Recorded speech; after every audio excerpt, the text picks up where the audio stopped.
Hello दोस्तों, नमस्कार। स्वागत है आपका फिर से नए वीडियो में। दोस्तों आज की वीडियो में हम देखने वाले हैं आचार्य कौटिल्य कौन थे और प्राचीन भारतीय राजनीतिक चिंतन में उनका स्थान निरूपित कीजिए तथा उनका महत्व बताइए। तो चलिए देख लेते हैं, आप लोग वीडियो में कंटिन्यू बने रहिए। दोस्तों आचार्य विष्णुगुप्त कौटिल्य, जिन्हें चाणक्य भी कहा जाता है, प्राचीन भारत में महान कूटनीतिज्ञ और राजनीति शास्त्री हुए हैं और ये अरस्तु के समकालीन तथा प्रसिद्ध मगध सम्राट चंद्रगुप्त के राजनीतिक गुरु तथा महामंत्री थे। दोस्तों इनका वास्तविक नाम विष्णुगुप्त था और कौटिल्य और चाणक्य इनकी उपाधियां या उपनाम थे। उन्होंने चंद्रगुप्त को मगध का सम्राट बनाकर तत्कालीन भारत में यवनों के आक्रमण की विदेशी दस्तक का मुंहतोड़ जवाब देकर भारतीय राजनीति का लोहा मानने के लिए समकालीन विश्व राजनीतिज्ञों विशेषकर सिकंदर महान के उत्तराधिकारियों को विवश कर दिया था और उन्होंने चंद्रगुप्त के मार्गदर्शन के लिए ही अपने प्रसिद्ध ग्रंथ अर्थशास्त्र की रचना की थी। और वे शस्त्र और शास्त्र दोनों के ज्ञाता थे और वे सच्चे अर्थों में एक महान गुरु, राजनीति विज्ञान के पंडित और महान कूटनीतिक दाव पेचों के ज्ञाता थे। इसलिए वे चंद्रगुप्त मौर्य को महापद्मनाथ के स्थान पर विशाल मगध राज्य का सम्राट बनाकर सिकंदर के भारत पर आक्रमण का प्रतिरोध कराकर विशाल मौर्य साम्राज्य की स्थापना करा सके। और चंद्रगुप्त के महामंत्री राजगुरु होते हुए भी वे स्वयं एक वीतरागी तपस्वी जैसा जीवन व्यतीत करते थे। दोस्तों मौर्य साम्राज्य के इस महान शक्तिशाली सम्राट के गुरु और सत्ता राजनीतिज्ञ के व्यक्तिगत जीवन का वर्णन विशाख दत्त नामक विद्वान ने अपने प्रसिद्ध नाटक मुद्रा राक्षस में निम्न शब्दों में किया है कि दोस्तों कुटिया में एक और गोबर के उपलों को कुटिया में एक और गोबर के उपलों को तोड़ने के लिए पत्थर पड़ा हुआ है और दूसरी ओर विद्यार्थियों द्वारा लाई गई लकड़ियों का गट्ठर पड़ा हुआ है। सुखाने के लिए रखी गई लकड़ियों के बोझ से छत दबी जा रही है और दीवार भी जीर्ण दशा में है। और दोस्तों कौटिल्य का अर्थशास्त्र, तो दोस्तों अर्थशास्त्र आचार्य विष्णुगुप्त कौटिल्य की सर्वश्रेष्ठ रचना है। इसकी रचना 3री शताब्दी की ईसा पूर्व हुई थी और कौटिल्य ने स्वयं अपने ग्रंथ अर्थशास्त्र में इस ग्रंथ का परिचय इन शब्दों में दिया है: मनुष्य की जीविका और जिस भूमि पर वे रहते हैं वे दोनों ही अर्थ हैं और अतः वह शास्त्र अर्थशास्त्र हैं जिसमें मनुष्यों से बसी भूमि के लाभ और उसका पालन करने के लिए उपायों का वर्णन किया गया है।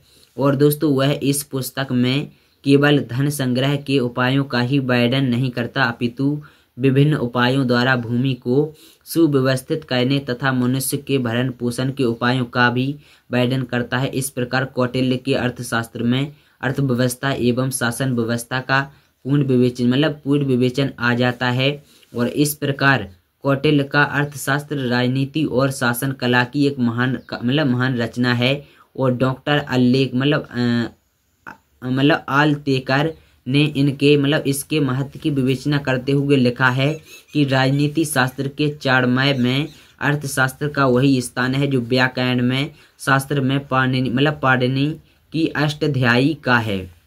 दोस्तों पाणिनि की भांति ही कौटिल्य ने समस्त पूर्ववर्ती विचारकों को पर्दे के पीछे परे धकेल दिया है, जिससे उनके ग्रंथ धीरे धीरे उपेक्षित व लुप्त हो गए। कौटिल्य ने अर्थशास्त्र की 4 विधाओं का वर्णन किया है। इनमें से निम्नलिखित हैं। पहली है अनवीक्षिकी यानी दर्शन और तर्क, दूसरी थी त्रयी और तीसरा थी वार्ता और चौथा था दंड नीति। तो दोस्तों चलिए देख लेते हैं आगे। अर्थशास्त्र की रचना गद्य एवं पद्य दोनों में है। इस ग्रंथ के 15 अधिकरण हैं। प्रथम अधिकरण और विनयाधिकरण में राजा के जीवन और व्यवहार का सामान्य ज्ञान है और दूसरे अन्यक्ष प्रचार में राज्य के विभिन्न प्रशासकीय अध्यक्षों के विभागों के कर्तव्यों का विवेचन है। और तीसरे अधिकरण धर्मस्थीय में धर्मशास्त्र के अनुसार मुकदमों की सुनवाई करने और निर्णय आदि न्यायिक बातों का वर्णन है। चतुष्ट कंटक शोधन में राज्य के मार्ग में बाधा बनने वालों से निपटने के उपाय बताए गए हैं। और 5वें योग वृत्त में राज्य कर्मचारियों के कर्तव्य का उल्लेख है तथा अराजकता फैलाने वाले को दंड देने के नियम वर्णित है। 6वें अधिकरण मंडल योनि में शत्रु राष्ट्रों को वश में करने के उपाय बताए गए हैं। और 7वें में साढ़योग नीति का वर्णन है। 8वें में व्यसन अधिकारक में राज्य पर आने वाली विपत्तियों के मूल कारण तथा इन्हें दूर करने के उपाय बताए गए हैं। तथा 9वें अधिकरण अभियार्कर्म में विजय के अभियान के पूर्व किन किन बातों पर विचार करना चाहिए का वर्णन है। और 10वें सांग्रामिक में विजय हेतु युद्ध का वर्णन है। और 11वें संघ वृत्त में संघ राज्यों में फूट डालने की विधियों का वर्णन है। और 12वें अभिलेख में निर्बल राजाओं द्वारा प्रबल राजाओं के प्रतिकार के उपाय बताए गए हैं। इसके बाद आता है कि 13वें अधिकरण और दुर्गल और अमोभ्य के शत्रु के दुर्गों पर विजय प्राप्त करने के उपायों का वर्णन है। और 14वें अधिकरण और औपनिषदक में शत्रु पर विष, जादू टोना आदि के प्रयोग की विधि बताई गई है। और अंतिम 15वें अधिकरण में अर्थशास्त्र के अर्थ की विवेचना है।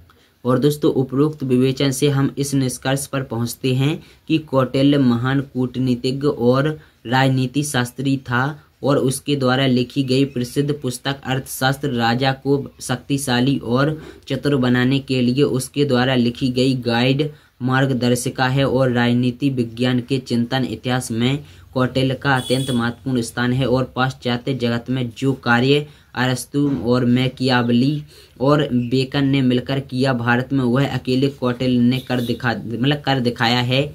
और उसके वर्णन में राजनीतिक चिंतन का शायद ही कोई तथ्य छूट पाया हो। उसके विदेश नीति के सिद्धांत आज भी प्रासंगिक और सटीक हैं। वास्तव में वह एक कुशल एवं व्यवहारिक राजनीतिज्ञ था और उसने राजनीति के महत्वपूर्ण सिद्धांतों का प्रतिपादन ही नहीं किया अपितु इन्हें स्वयं प्रयोग करके भी देखा। और उसके बाद अनंत काल तक राजा उसके सिद्धांतों का प्रयोग करते रहे। तो दोस्तों ये था वीडियो। तो आप लोगों को वीडियो कैसा लगा कमेंट करके जरूर बताना है। अगर वीडियो पसंद आया हो वीडियो को लाइक और शेयर करना, चैनल को सब्सक्राइब कर लेना।